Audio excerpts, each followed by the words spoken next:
Mulai hari ini saya akan mulai berkhotbah serial dalam Matius pasal 5, 6, dan 7. Itu 3 pasal khotbah Tuhan Yesus yang sangat terkenal yang disebut khotbah di atas bukit. Ya. Dan hari ini kita akan pikirkan sebuah tema, yaitu bahagianya orang miskin. Bahagianya orang miskin, ya. Tema yang kok aneh gitu ya, paradoks tapi indah. Nanti kita belajar bersama-sama. Saya harap saudara diberi panjang umur, amin. Ya, selesaikan 3 pasal ini dengan baik. Serial ini dari semua khotbah Tuhan Yesus, ini the best. Pasal 5, 6, dan 7. Ya. Mari kita berdoa. Bapa di sorga, bukan karena gagah, hebat, pintar, atau apapun yang kami miliki dan apa yang kami capai dalam hidup ini, sehingga kami ada hari ini. Tetapi karena kasih karunia-Mu yang melampaui pikiran, akal budi, perasaan, dan pengalaman kami. Dari hati kami yang paling dalam, kami mengucap syukur ya Tuhan, boleh duduk di rumah-Mu yang kudus. Kau sendiri mengajar kami, lebih baik 1 hari di bait suci-Mu daripada 1000 hari di luar sana. Terima kasih Tuhan, terima kasih yang tak terhingga. Kami mulai hari ini akan belajar khotbah di bukit dari Tuhan Yesus. Berilah kami semua panjang umur, kesehatan, semangat untuk belajar, sehingga kami sungguh-sungguh menjadi murid Kristus yang serius di hadapan Tuhan, yang efektif, yang produktif, yang memuliakan Tuhan dan menjadi berkat bagi banyak orang lain. Pakai hamba-Mu yang lemah, terbatas, dan hina dina ini. Urapi dia dengan kuasa dari sorga. Berkati Aili yang hari ini mulai membantu menerjemah Tuhan. Urapi dia juga, pakai dia. Sehingga kami berdua boleh menyampaikan firman Tuhan, menerjemahkan dengan baik. Nama Tuhan dimuliakan. Siapkan hati pikiran kami seperti tanah yang subur ya Tuhan. Agar firman itu bertumbuh. Bukan diambil oleh si jahat. Bukan mendengar dan hilang begitu saja. Tapi tertanam dalam jiwa kami, pikiran kami. Dan kami boleh melakukannya dalam hidup kami masing-masing. Berdoa, bersyukur, meminta berkat. Dalam satu nama Tuhan Yesus Kristus. Juru selamat dan penebus kami yang hidup selama-lamanya. Amin. Hari ini saya ingin mengajak kita membaca 8 ayat. Karena khotbah ini dimulai dengan 8 sabda kebahagiaan yang diucapkan oleh Tuhan Yesus. Ya, dari khotbah di bukit ini, 8 sabda inilah yang paling top menjadi awal bagaimana kita dididik, diajar untuk menjadi murid yang sejati, serius di hadapan Tuhan. Mari kita baca Matius 5 ayat 3 sampai 10. Kita mengunyah firman Tuhan dengan perlahan, menikmatinya bersama-sama dan membaca bersuara. 1, 2, 3. Berbahagialah orang yang miskin di hadapan Allah, karena merekalah yang mempunyai kerajaan sorga. Berbahagialah orang yang berduka cita, karena mereka akan dihibur. Berbahagialah orang yang lemah lembut, karena mereka akan memiliki bumi. Berbahagialah orang yang lapar dan haus akan kebenaran, karena mereka akan dipuaskan. Berbahagialah orang yang murah hatinya, karena mereka akan beroleh kemurahan. Berbahagialah orang yang suci hatinya, karena mereka akan melihat Allah. Berbahagialah orang yang membawa damai, karena mereka akan disebut anak-anak Allah. Berbahagialah orang yang dianiaya oleh sebab kebenaran, karena merekalah yang empunya kerajaan sorga. Berbahagialah saudara yang membaca, mendengar firman Tuhan dan melakukannya dalam hidup sehari-hari. Di Jakarta saya pernah bertemu seorang ibu, ngobrol-ngobrol, tanya dia apakah dia orang Kristen, ya. Lalu setelah diskusi dia bilang, Pak, sebenarnya jadi orang Kristen itu gak harus terlalu serius. Biasa-biasa aja. Loh, kenapa? Maksud ibu apa? Gini loh Pak, anak saya itu semuanya perempuan, kalau salah 3 atau 4 orang. Anak saya perempuan semua, dan mereka belum menikah. Saya bilang sama mereka, jangan terlalu serius jadi orang Kristen. Karena cari jodoh orang Kristen itu belum tentu dapat. Ya, belum tentu nanti kawin dengan siapa. Jadi saya melarang anak-anak saya dibaptis. Karena bisa saja mungkin dia kawin dengan orang lain. Yang agama lain, nggak apa-apa. Yang penting itu kan nanti dapat menantu yang baik, yang kaya, yang ganteng, yang sukses. Betul nggak Pak? Jadi orang Kristen gak usah terlalu serius kan. Nah kalau dibaptis dulu nanti susah dapat jodohnya. Nah saudara setuju gak? Halo ibu-ibu. Ibu-ibu yang punya anak perempuan semua. Yang takut kalau anak perempuannya gak laku. Ini contoh ibu yang ngawur. Hari ini kita akan belajar bagaimana Tuhan Yesus mengajarkan lewat khotbahnya di bukit. Supaya kita semua yang percaya pada dia menjadi murid yang serius. Bukan asal-asalan, bukan sembarangan, bukan gampangan, bukan abal-abal, tidak. Kita tidak hanya dipanggil menjadi orang Kristen biasa. Tapi harus menjadi murid Kristus yang sungguh-sungguh bertumbuh secara kontinu, terus-menerus menjadi berkat untuk orang lain dan memuliakan Bapa di surga. Itu tujuannya, khotbah Tuhan Yesus di atas bukit, Matius 5, 6, dan 7. Saudaraku yang kekasih, istilah murid di dalam perjanjian baru, itu jumlahnya 269 kali. Istilah Kristen hanya ada 3 kali. Istilah orang percaya hanya ada 2 kali. Dalam perjanjian baru. Istilah Katolik gak ada. Jadi kalau saudara ketemu, kamu orang Kristen? Bukan, saya Katolik. Gak ada istilah Katolik di Alkitab. Tuhan Yesus ingin kita menjadi orang yang percaya. Orang Kristen artinya pengikut Kristus. Tapi yang lebih penting, menjadi murid Kristus. Yang serius. 269 kali muncul di dalam Alkitab perjanjian baru. Sebab itu saudaraku, hari ini kalau engkau sudah percaya kepada Tuhan Yesus, izinkan saya berkata dari hati saya yang paling dalam, jangan berhenti bertumbuh. Tapi terus continue sampai bertemu dengan Tuhan. Menjadi seorang murid yang sungguh-sungguh serius di hadapan Tuhan. Yang bertanggung jawab dalam semua aspek hidup ini. Nah dari 8 sabda kebahagiaan yang barusan kita baca, hari ini kita belajar yang pertama saja. Yaitu ayat yang ketiga, Yesus berkata, berbahagialah orang yang miskin di hadapan Allah. Karena merekalah yang punya kerajaan sorga. Nah saudara, istilah bahagia di sini dalam bahasa Yunani, makarios. Ya, saudara jangan lupa dan sebutnya makaroni, bukan. Ini makarios. Ya. Makarios ini ya artinya bahagia secara utuh, secara lengkap. Ya memang secara umum manusia kalau kita bertanya, bahagia apa ya hidup bahagia? Kamu pengen hidup bahagia? Pengen. Apa bahagia menurut kamu? Oh bahagia itu kalau saya kaya raya, mau beli apa aja bisa. Ya, kalau sehat, gak pernah sakit-sakit, setiap sakit sembuh, ya kan. Kalau sekolah itu lulus, ya dapat cum laude. Kalau bisnis itu maju, lancar, gak pernah macet-macet, bertumbuh terus. Ya, kalau anak-anak semua baik, hormat orang tua, dapat mantu, dapat cucu, punya keluarga masing-masing. Saudaraku itu semua bagus. Bagus, silakan. Tapi itu tidak lengkap. Kalau bahagia hanya secara konsep materi dan konsep duniawi, itu bukan bahagia yang utuh, belum lengkap. Makarios di sini artinya kebahagiaan yang sempurna, yang utuh. Semua aspek, baik di bumi maupun di akhirat. Baik masih ada di dunia ini ataupun nanti di dunia yang akan datang.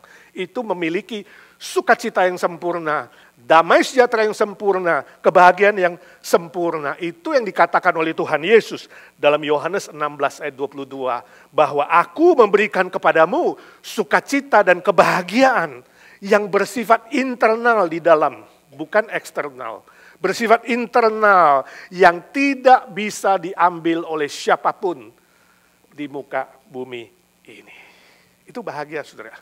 Jadi saya harap definisi kebahagiaan saudara menjadi lengkap hari ini, bukan hanya di bumi, tapi di bumi dan di surga. Nah, bahagia yang pertama ini adalah untuk orang yang miskin di hadapan Allah. Jangan salah mengerti. Ya, istilah miskin di sini tidak sama dengan konsep atau ajaran holiness movement. Pernah dengar holiness movement? Gerakan kesucian. Saudara, dalam sejarah gereja muncul sebuah movement, gerakan bernama holiness, yang mengajarkan bahwa orang Kristen itu tidak boleh kaya.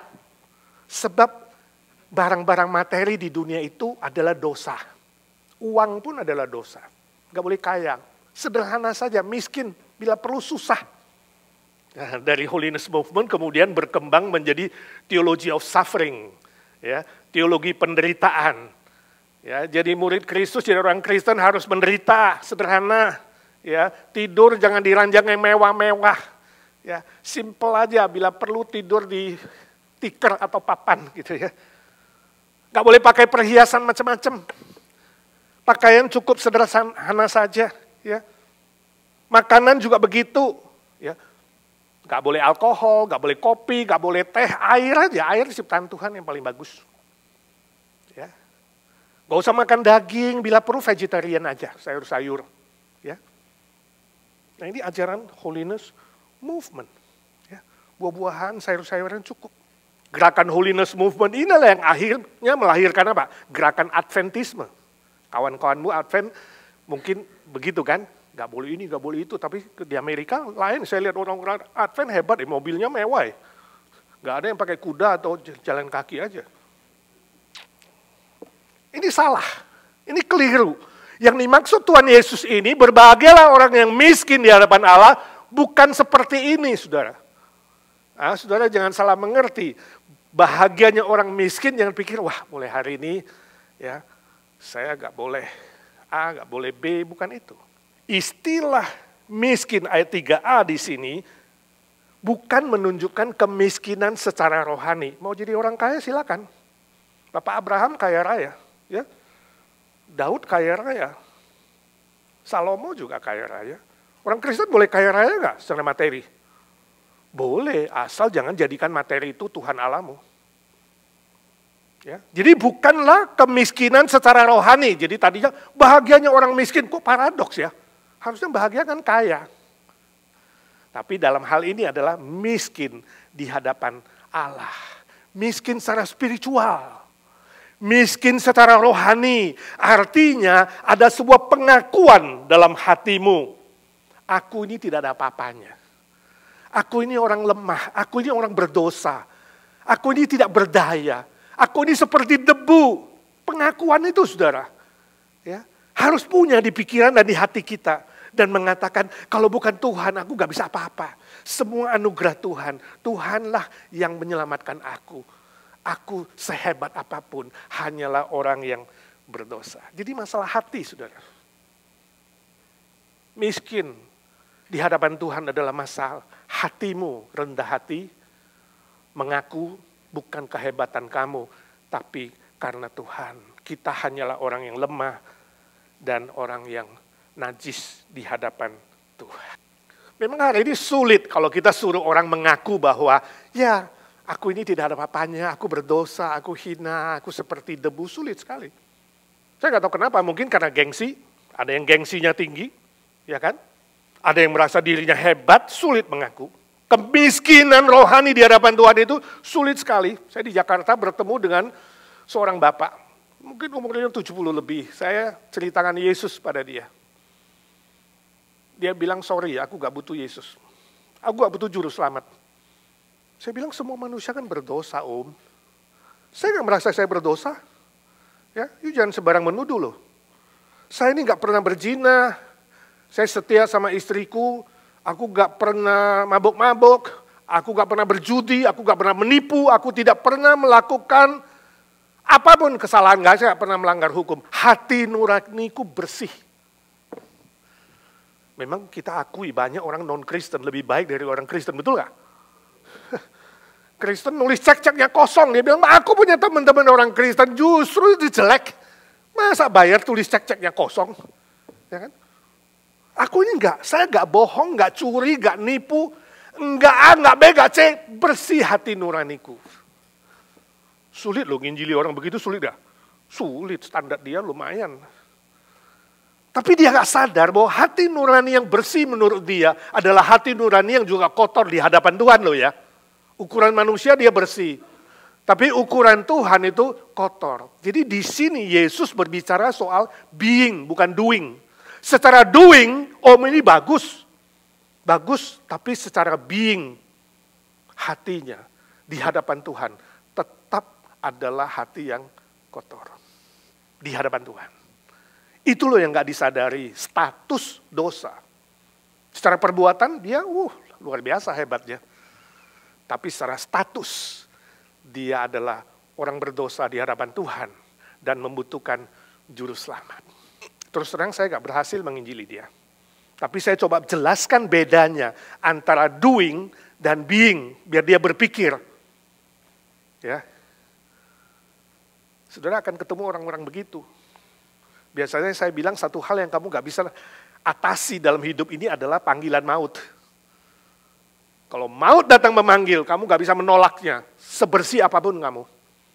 Sebab upah dosa adalah maut. You bilang gak berdosa, ingat ada upahnya.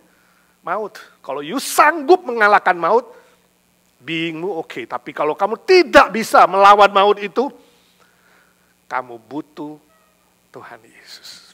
Jadi saudara nangkap gak di sini? Yesus berbicara soal being, bukan doing. Ya, walaupun seringkali banyak orang yang gengsi, ya tidak mau mengaku kerendahan hatinya, tidak mau mengaku kemiskinannya di hadapan Tuhan. Tapi ini langkah pertama untuk mendapat kebahagiaan yang sejati, yang total, yang utuh, yang sempurna. Langkah pertama adalah hati yang rendah dan mengaku di hadapan Tuhan. Gak ada cara lain. This is the first step menjadi murid Kristus yang serius. Saya baca sebuah cerita, suatu hari ada seorang anak muda yang kuliah sekolah di Amerika.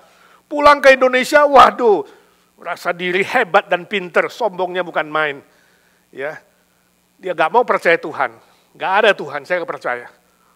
Ya kan? Sebab apa? Sebab dia bilang selama di Amerika, ada 3 pertanyaan dia yang tidak bisa dijawab oleh siapapun, termasuk pendeta. Wah, hebat. Jadi pulang dia bilang sama papanya, Pak, bawa saya ke pendetamu, atau pendeta siapa saja. Saya mau tes dia. Apakah bisa jawab 3 pertanyaan saya? Ya, jadi minggunya bapaknya bawa dia ke gereja. Sampai gereja dia bilang sama Pak Pendeta, Pak Pendeta, saya punya 3 pertanyaan. Yang di Amerika gak ada yang bisa jawab. Kalau hari ini Pak Pendeta bisa jawab, saya mau menjadi orang Kristen dan saya mau ikut seperti iman Pak Pendeta. Wah, dia tantang Pak Pendeta. Lalu Pak Pendeta mengatakan, oke lah, pertanyaanmu apa? 3 Pak. Yang pertama, kalau memang Tuhan itu ada, kenapa saya tidak bisa lihat wujudnya? Kedua, dalam kebebasan manusia, apakah benar ada kehendak Tuhan? Ketiga, kalau setan itu adalah sumber kegelapan, kenapa dia dimasukkan ke neraka yang gelap? Kalau yang gelap masuk kepada yang gelap, tentu gak menyakitkan dia, bukan? Jadi percuma, sebab unsurnya sama. Apa Tuhan tidak salah? Tiba-tiba, Pak Pendeta tampar pipi anak itu. Kaget dia anak muda itu. Loh, apa-apaan? Ya, tamparnya begitu keras sampai kertasku jatuh. Jadi, si Pak Pendeta menampar dia keras sekali. Pak Pendeta, ada apa sih? Kenapa saya ditampar? Pendetanya bilang, tamparan itu adalah jawaban terhadap 3 pertanyaan kamu sekaligus. Wah, kaget dia. Loh, maksudnya apa? Perhatikan baik-baik. Ya, Perhatikan baik-baik, dia katakan. Saya tanya kamu, bagaimana rasanya ditampar oleh saya? Ya sakit dong Pak. Oke, bagus, berarti kamu percaya sakit itu ada. Tapi bisa nggak kamu lihat wujudnya sakit? Itu jawaban yang pertama. Sakit itu ada, tapi nggak bisa dilihat kan? Sama, Allah itu ada, kamu nggak bisa lihat wujudnya, tapi kamu bisa rasakan. Seperti tamparan saya, kamu rasakan dia ada, tapi kamu nggak lihat. Jawaban pertama. Saya tanya kamu yang kedua, kemarin mimpi nggak kalau hari ini saya gambar kamu? Ya nggak mimpi. Oke, apa kamu terpikir di pikiranmu bahwa kamu akan ditampar oleh saya? Nggak kepikir. Bagus, itu jawaban nomor 2. Kehendak Allah itu melampaui pikiranmu, melampaui mimpimu dan hayalanmu. Itu kehendak Allah. Tidak bisa kamu cerna dengan pikiran kamu. Terlalu besar, terlalu tinggi dan mulia. Itu jawaban kedua. Yang ketiga saya tanya, tangan saya yang menampar kamu terbuat dari apa? Ini ada apa ini? Kulit, ya kan? Pipimu terbuat dari apa? Kulit. Rasanya bagaimana? Sakit. Unsurnya sama. Kulit ke kulit. Kamu rasa sakit. Walaupun iblis itu sumber kegelapan. Ketika dia dilemparkan dan disiksa di neraka yang gelap, tetap dia merasakan siksaan yang menyakitkan itu. Jawaban nomor 3. Singkat cerita, anak muda itu dengan rendah hati menerima Tuhan Yesus sebagai juru selamatnya. Amin, puji Tuhan. Punya nggak teman-teman begitu yang ateis? Saya tidak menyuruh saudara besok tampar mereka ya. Tapi kalau yang sombong, ya, yang meninggikan diri, suatu hari akan mengalami kejatuhan dan kehancuran. Itu kata firman Tuhan. Saya tidak tahu kalau kamu duduk hari ini di sini atau mendengar di online, apakah engkau sungguh-sungguh sudah rendah hati menerima Kristus? Jangan sombong. Jangan tinggi hati. Amsal 16 ayat 5, kesombongan adalah kekejian, kenajisan di hadapan Tuhan. Amsal 16, 18 dan 18, 12, orang yang congkak atau tinggi hati akan jatuh dan mengalami kegagalan dan kehancuran. Yakobus 4 ayat 10, orang yang rendah hati di hadapan Tuhan akan ditinggikan olehnya. Jangan pernah menyombongkan apapun yang kau punya, apapun yang kau sudah capai, apapun kehebatan, kepintaran kamu. Ingat, kamu hanya debu saja. Lihatlah galaksi yang begitu luas. Kalau malam hari you lihat ke langit, bintang-bintang bercahaya. Kalau Jakarta gak ada bintang, saudara, sorry itu karena yang dilihat cuma polusi. Amerika masih kadang muncul bintang-bintang, saudara, ya. Lihat matahari, lihat bulan, lihat galaksi yang begitu besar. Lalu lihat diri sendiri begitu kecil. Siapalah kita? Tuhan hadir dan dia ada. Dia kirim Yesus Kristus. Memberi saudara kebahagiaan yang sejati. Tanggalkan semua kesombongan itu. Tanggalkan semua keangkuhanmu. Hari ini datang kepada Tuhan. Katakan, ya Tuhan, aku tidak ada apa-apanya. Aku hanya debu ya Tuhan. Hari ini keselamatan saudara, hari ini kebahagiaan saudara yang sejati. Datang kepada Tuhan, tanggalkan semua yang kau punya. Itu miskin di hadapan Tuhan. Selanjutnya Yesus berkata mereka akan menerima atau empunya kerajaan sorga. Istilah kerajaan sorga ayat 3b di situ berarti komunitas atau keluarga. Keluarga rohani yang mengalami pemerintah dari Tuhan. Ya. Mengalami kehendak Allah di bumi seperti di sorga. Masih ingat doa Tuhan Yesus?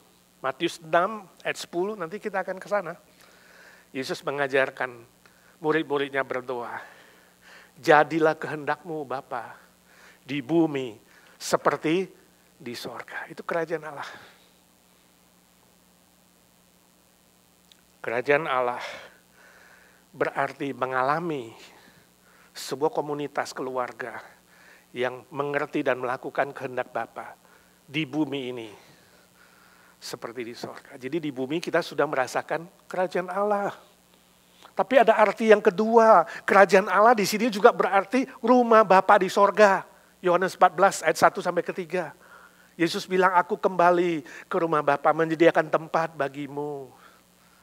Kalau aku sudah sediakan tempat bagimu, aku akan datang menjemput kamu. Ya.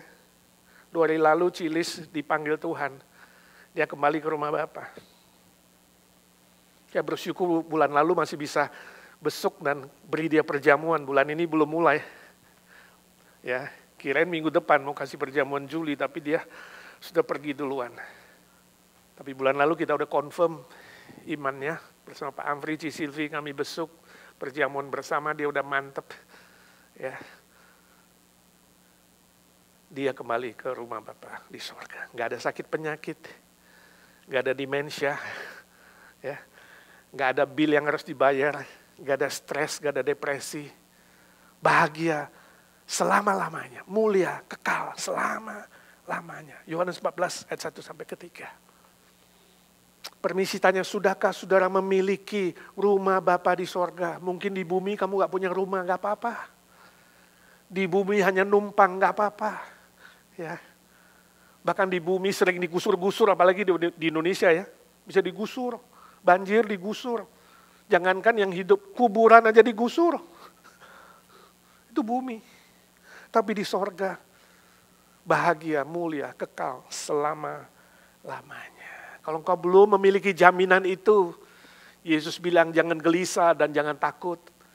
Percayalah kepada Bapa, percayalah juga kepadaku. Saudara melihat kesejajaran Bapa dan Kristus. Tapi kalau saudara mengatakan, iya aku sudah percaya. Aku sudah jadi warga negara sorga, WNS lebih penting dari WNA. Aku sudah punya keluarga komunitas di sorga. Bagus, permisi tanya, tandanya apa? Tandanya apa? Saudara serius menjadi murid Kristus? Saudara hidup sebagai warga kerajaan sorga? Atau bukan? Ya. Saudara yang dapat warga negara Amerika rasa bangga dikit gak ya dibanding warga negara Indonesia? Warga negara Indonesia kalau saudara terlantar di hutan, belum tentu dicari loh saudara. Warga negara Amerika dicari loh. Jadi sebenarnya warga negara Amerika lebih berharga atau WNI? Kenapa gak dicari? Apa kelebihan banyak orang? Sehingga saudara yang kesini pengen dapat warga negara. Karena diprotek, dilindungi, dirasanya lebih hebat begitu ya. Tapi juga lebih bahaya saudara. Kalau ada negara-negara yang anti Amerika, saudara bisa diciduk. Di dunia aja kita tahu ada negara-negara nomor 1, negara nomor 2, negara nomor 3. Semua mau jadi warga negara yang nomor 1. Lebih bagus. Tapi ingat saudara, warga negara sorga ini, warga kerajaan sorga lebih baik dari warga negara apapun, betul gak? Jadi hiduplah seperti warga kerajaan sorga, bukan hidup seperti warga kerajaan neraka. Atau kerajaan dunia. Nah permisi tanya, bagaimana cara sikap hidup saudara selama ini? Seperti WNS sorga atau WND dunia? Ya. Contoh, ya. Kalau ada hal-hal sepele dalam hidup saudara, masalah sepele, saudara suka ribut-ribut gak sih? Kalau warga negara sorga itu gak ributin hal-hal kecil, ngerti gak? Sedih kalau kita dengar gereja ada yang ribut soal apa? Ya paduan suara, seragamnya gak bagus lah, ya kan? Nanti kaum wanita di Bandung saya dengar, ya ribut, ulang tahun ribut. Gara-gara sekelompoknya mau nasi kuning, sekelompok lagi panitia mau nasi putih. Ya, nasi putih kuning ribut. Ini hal-hal sepele, saudara, betul nggak? Saudara membuat hal yang kecil jadi besar atau kecil menjadi gak ada. Ini penting sekali. Filosofi dunia aja orang Chinese bilang apa? Kalau ada masalah besar, jadikan kecil. Kalau ada masalah kecil, jadikan tidak ada masalah. Jangan dibolak-balik, saudara. Ini bukan filosofi Kristen loh, ini filosofi dunia loh. Orang Chinese punya moto, kalau punya masalah besar, dikecilkan. Punya masalah kecil, diselesaikan, gak ada masalah. Jangan dibolak-balik, yang kecil dibesarkan, udah besar dijadikan heboh seluruh dunia. Pasang di WhatsApp segala macam, ya, medsos seluruh dunia tahu. Gara-gara apa? Ulang tahun gak diundang misalnya. Masalah gak sudah? Ya kan? Ya semua diundang, gua gak diundang. Ya tersinggung saudara, jadi masalah. Cuma ulang tahun saudara. Bisa terjadi, bisa nggak? Hei kawan-kawan, bisa nggak? Jangan seperti itu. Itu bukan warga negara sorga, ya kan? Pelayanan nggak dipuji, marah. Dikasih masukan ngambek, piye, ya kan? Nah, susah kan? Jadi itu anak kecil saudara, ya. Ribut hanya masalah kecil. Suami istri suka ribut gak sih? Mau kirim duit ke berapa ya untuk mertua? Saya tanya. Kalau kirimnya ke mertua yang sebelah sana, bagaimana sih? Saya pernah dengar di suami istri ribut gara-gara kirim uang ke orang tua. Karena yang istrinya mau kirim lebih banyak untuk papanya. Suaminya gak setuju. Suaminya mau kirim ke sana lebih banyak, istrinya gak setuju. Itu cuma soal kirim untuk mertua loh ini. Jadi tanya saya bilang gini aja deh, bolak-balik deh. Kirim ke papamu ya, dia yang mutusin. Kirim ke papamu ya, dia yang mutusin. Setuju? Fair kan? Fair gak? Kalau kirim 5 juta, sini juga bilang, gue juga 5 juta. Jadi imbang, minimal.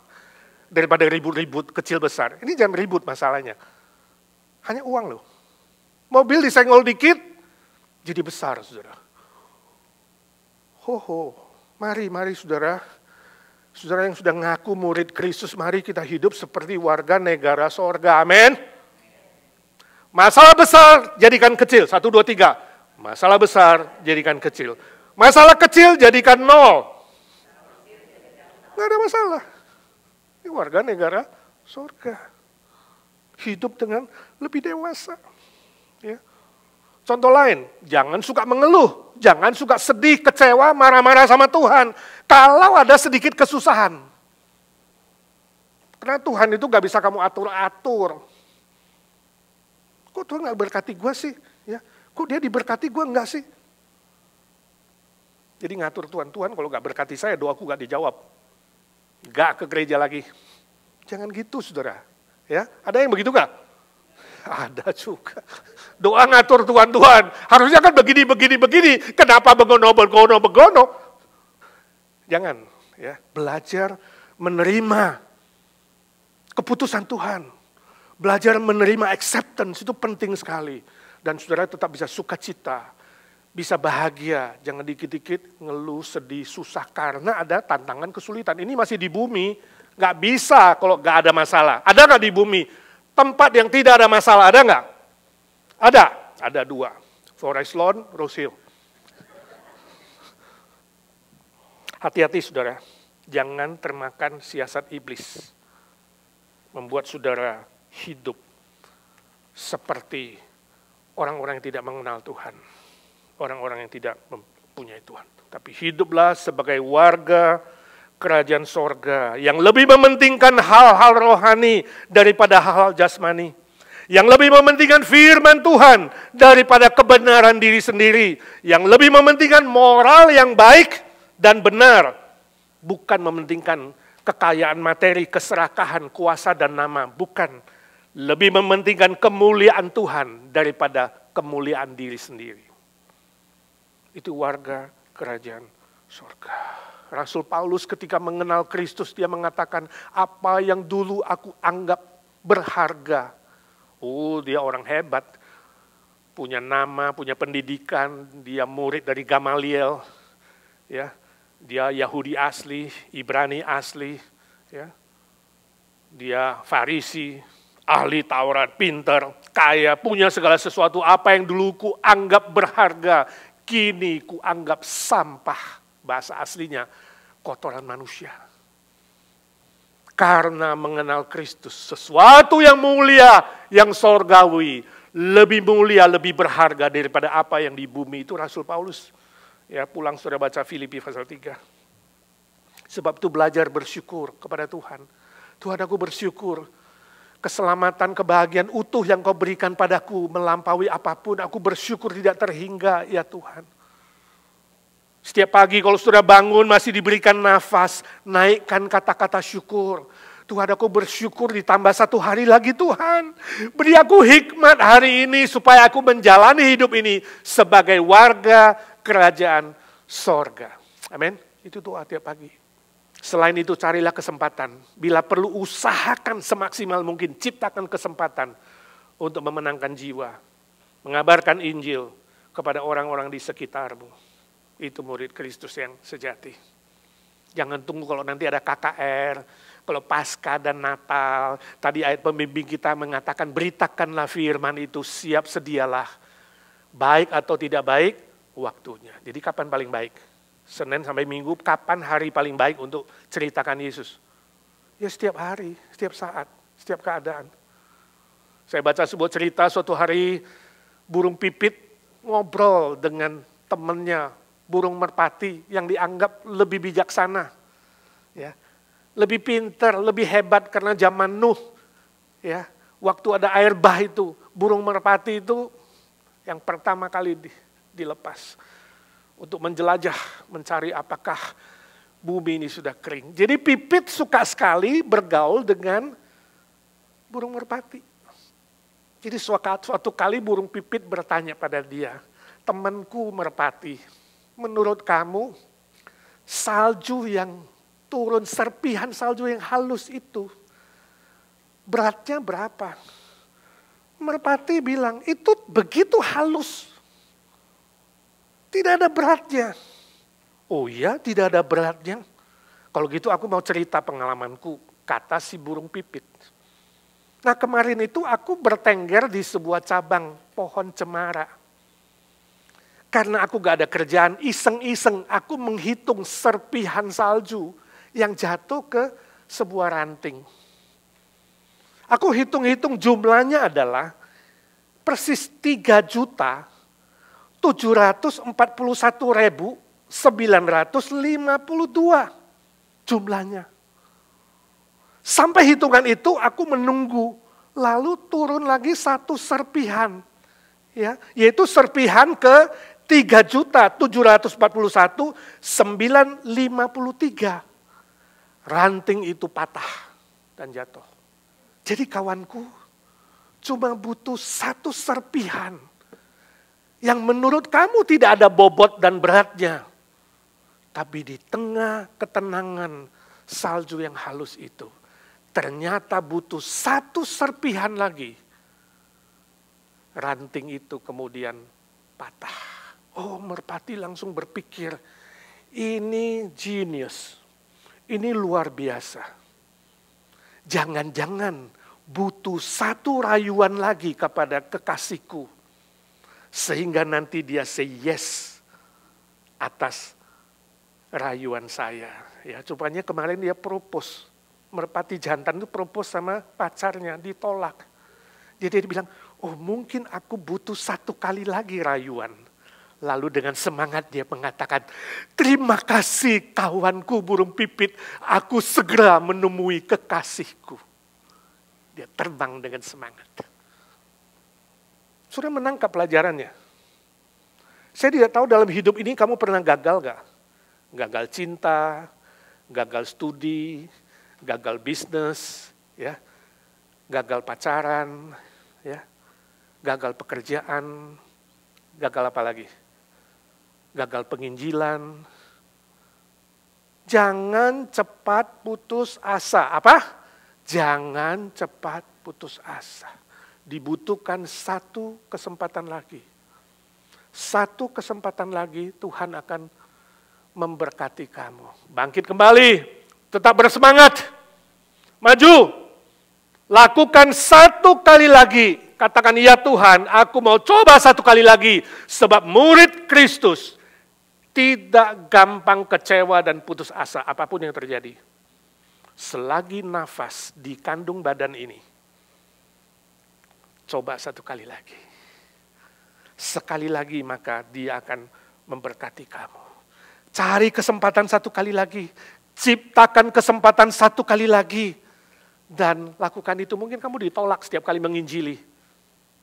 Ya, jangan mengatakan, ini terakhir ya, lu tolak, mampus lu masuk neraka. Jangan gitu saudara ya. Sabar, katakan, aku akan coba sekali lagi. Mungkin kali ini aku ajak dia makan bakso kemurahan. Next time, aku ajak dia makan steak, baru saya injili. Sekali lagi, sekali lagi. Pernah ditolak cintanya? Coba sekali lagi. Mungkin cincinmu kurang gede. I don't know, tapi sekali lagi, that's my point. Yesus katakan berbahagialah mereka yang miskin di hadapan Allah. Karena mereka memiliki kerajaan Allah. Jadi murid Kristus yang serius dan yang sejati. Amin. Mari kita doa. Ya Tuhan Yesus, suara hamba-Mu sudah berhenti. Biarlah suara Roh Kudus terus mengiang-iang di hati kami, di pikiran kami, mengingatkan kami.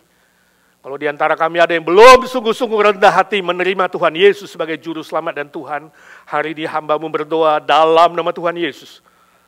Curahkan kerendahan hati bagi mereka.